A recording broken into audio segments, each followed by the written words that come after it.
کے جن سے ایک اور صفت کا ظہور ہوا، اس صفت کا نام ہے غصے کو کوئی پی جانے والا، وہ ہے امام موسیٰ کاظم، وہ ہے امام موسیٰ کاظم۔ اور میرے عزیزوں یہ عقیدہ ذہن میں رکھو، الامام امام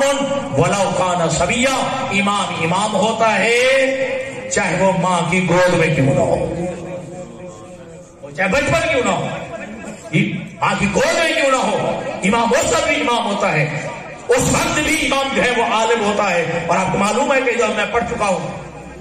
کہ جب جو ہے امام حسن مجتبی دنیا میں تشریف لائے تو ٹکٹکی باندھ کے آسمان کی طرف دیکھ رہے تھے، ٹھیک، تو ام ایمن نے کہا تھا کہ زہرا لگتا ہے کہ بچے کی طبیعت ٹھیک نہیں ہے، ٹھیک ہے۔ اس وقت جناب زہرا نے کہا نہیں نہیں، یہ بچہ جو آسمان کی طرف جو ہے یہ آنکھیں کھول کے جو ہے ٹکٹکی باندھ کے دیکھ رہا ہے، اس کا مطلب یہ نہیں ہے کہ نعوذ باللہ جو ہے وہ بچہ مریض ہے، علیل ہے، بیمار ہے، نہ، بلکہ ماں کی گود میں بھی بیٹھ کے لوح محفوظ کا مطالعہ کر رہا ہے، یہ لوح محفوظ کا مطالعہ کر رہا ہے۔ تو اب بچپن امام بچپن میں بھی امام ہوتا ہے، عالم ہوتا ہے۔ ایک امام نے آپ کے امام صادق سے پوچھا امام کی تعریف کیا ہے، امام کسے کہتے ہیں؟ امام نے فرمایا امام وہ ہوتا ہے جو بچپن میں بھی لاہو لعب کے کاموں میں مصروف نہیں ہوتا، بچپن میں بھی بچوں کی طرح غلط حرکتیں نہیں کرتا، لہو لعب میں مشغول نہیں ہوتا۔ ابھی امام کے جملے ختم ہی ہوئے تھے کہ ایک بچہ یعنی امام موسیٰ کاظم بچہ دوڑتا ہوا جو دروازے سے برآمد ہوا، لیکن عجیب بندہ تھا، اس کے ہاتھ میں بکری کا بچہ تھا اور بکری کے بچے کے جو ہے کان پکڑ کے امام کہہ رہے تھے اوسجد لربک، اپنے رب کو سجدہ کر، اوسجد لربک، اپنے رب کو سجدہ کر۔ علامہ ذیشان نے جواد بڑے جو لکھا ہے کہ امام جانتے تھے کہ جو ہے جانوروں پہ سجدہ نہیں ہے، سجدوں پہ بیانوں پہ عبادت واجب نہیں ہے، لیکن امام بتا رہے تھے، امام دیکھ رہے تھے، امام سمجھانا چاہتے رہے کہ اگر جانور ہو کے بھی اللہ کو سجدہ کرے نہ کرے یہ ہمیں گوارا نہیں، بندہ ہو کے سجدہ نہ کرے،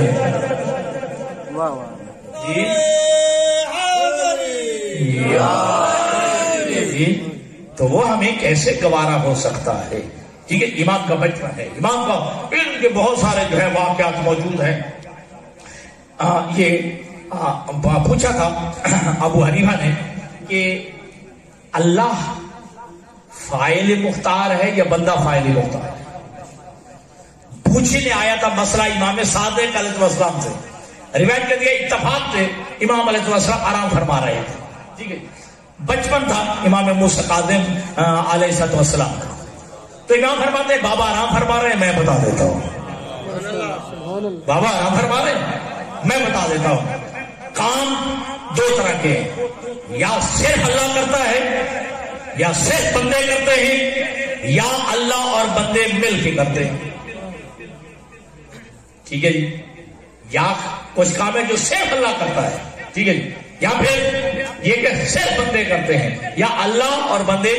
مل کے کرتے ہیں، ٹھیک ہے جی۔ اگر جو ہے کہا جائے کہ بندوں کے افعال، ٹھیک ہے جی، وہ اللہ بندوں سے کرواتا ہے تو پھر نیکی بھی اللہ کرواتا ہے، گناہ بھی اللہ کرواتا ہے، تو یہ تو بڑی غلط بات ہے کہ کروانے والے کو سزا نہ ملے، ٹھیک ہے جی، گناہ کر جو کروا رہا ہے، ٹھیک ہے، اسے سزا نہ دی جائے، یہ انصاف کے خلاف ہے، یہ عدل کے خلاف ہے۔ اور دوسری صورت یہ ہے کہ بندے اور انسان مل کے جو ہے کوئی گناہ کرے، کوئی کام کرے، تو یہ بھی عدل کے خلاف ہے، جو طاقتور ہے اسے سزا نہ ملے،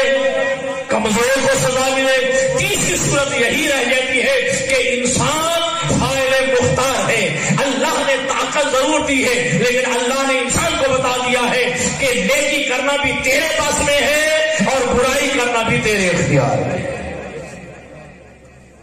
انسان فاعل مختار ہے،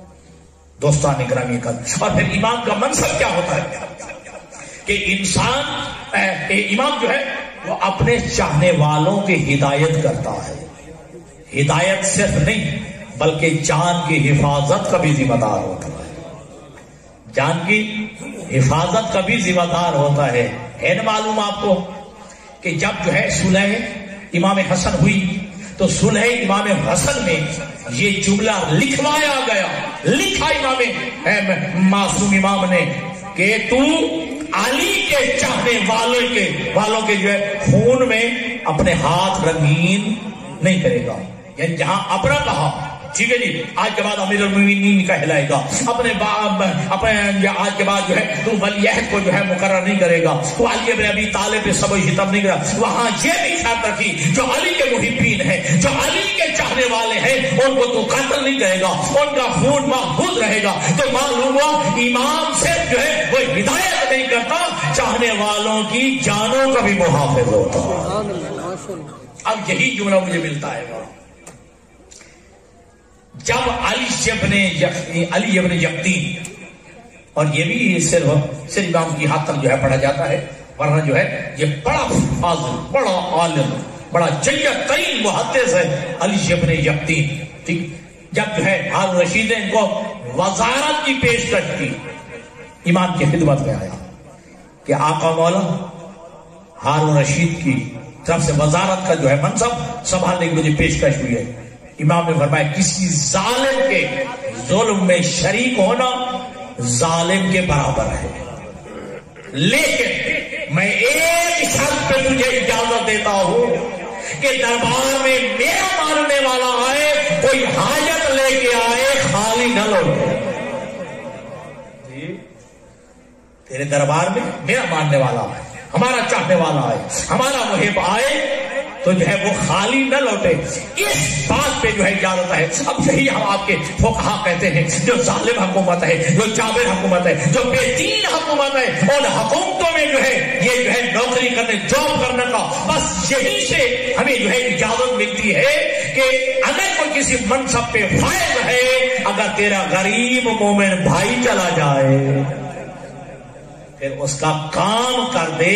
تجھے یہ جو ہے اجازت دی گئی ہے باہر۔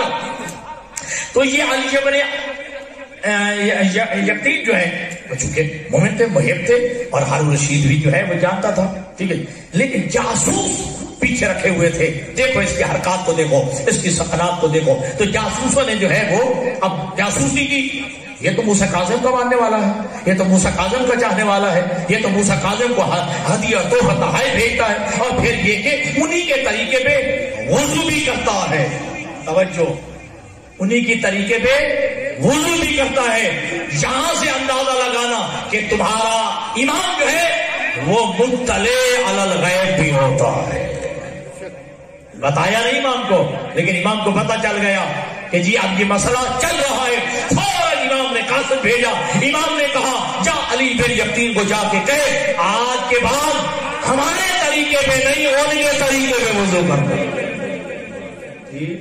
ہمارے طریقے پہ نہیں، ان کے طریقے پہ وضو کرنا، ٹھیک۔ امام کا حکم تھا، پریشان تو ہوا، لیکن کہا امام کا حکم ہے، بس امام نے جو کہا ہے، اب انہی کے طریقے پہ جو ہے وضو کر رہا تھا۔ اب یہ ہارون رشید جو ہے وہ ذرا وقت سے پہلے دربار میں آ گیا اور چھپ کے جو ہے دیکھنے لگا، دیکھوں تو صحیح وہ کس طرح جو ہے وضو کرتا ہے۔ جب دیکھا تو انہی کے مسلک پہ جو ہے وضو کر رہا تھا،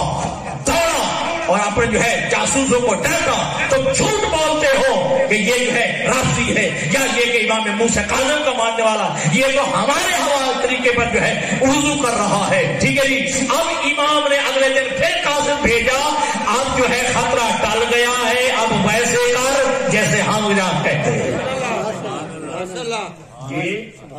اب ویسے وضو کر جیسے ہم چاہتے ہیں، جیسا ہمارا حکم ہے۔ تو امام نے فرما دیا، علامہ ذیشان جواد جملہ کہ کیا خوبصورت جملہ فرماتے ہیں کہ امام نے پیغام دے دیا، ہمارے چاہنے والوں کی حفاظت کرنا تیرا ذمہ ہے، تیری حفاظت کرنے کے لیے ہم موجود ہیں، تجھے بچانے کے لیے تیری حفاظت کا ذمہ ہمارے پاس ہے، ٹھیک ہے۔ اور یہی ایک دفعہ یہ ہر سال جو ہے وہ قیمتی لباس امام موسیٰ کاظم کی خدمت میں بھیجتا تھا، ایک بہترین قیمتی لباس خلعت جو ہے وہ بھیجا امام موسیٰ کاظم کی خدمت میں، لیکن جاسوس نے جاسوسی کی کہ ہارون رشید نے دیا تھا کہ جو تو نے جو ہے خلعت دیا تھا وہ تو امام موسیٰ کاظم کی خدمت میں بھیج دیا گیا، ٹھیک ہے جی۔ اب اس کو تھا یہ آیا دربار میں کہنے لگا اے علی بن یقین میرا دل چاہتا ہے جو میں نے خلط جو لباس فاخرہ تمہیں بادشاہی لباس دیا تھا وہ ذرا کم قیمت تھا وہ مجھے واپس کر میں تمہیں قیمتی لباسوں سے دینا چاہتا ہوں. لیکن اس سے پہلے جو روایت میں ہے کہ جب اس نے خلط بھیجا تھا تو امام نے فرمایا تھا کہ اے علی بن یقین تیرا ہدیہ قبول ہے لیکن اپنے پاس واپس رکھ کسی وقت کام آئے گا. ٹھیک ہے امام کی ذمہ داریاں دیکھیے اس بات جو ہے کام آئے گا. باہر اس نے جو ہے وہ لباس منگوایا خوشی خوشی جا کر جو ہے جناب علی بن یقین نے جو ہے وہ لباس جو ہے وہ اٹھایا اور آ کر پیش کیا. پھر دوبارہ جو ہے وہ اپنے جاسوسوں پہ ناراض ہوا ڈانٹا کہ تم کہتے ہو یہ جو ہے موسیٰ کاظم کا ماننے والا ہے. وہ تو جو لباس میں نے دیا ہے اپنے پاس رکھا ہوا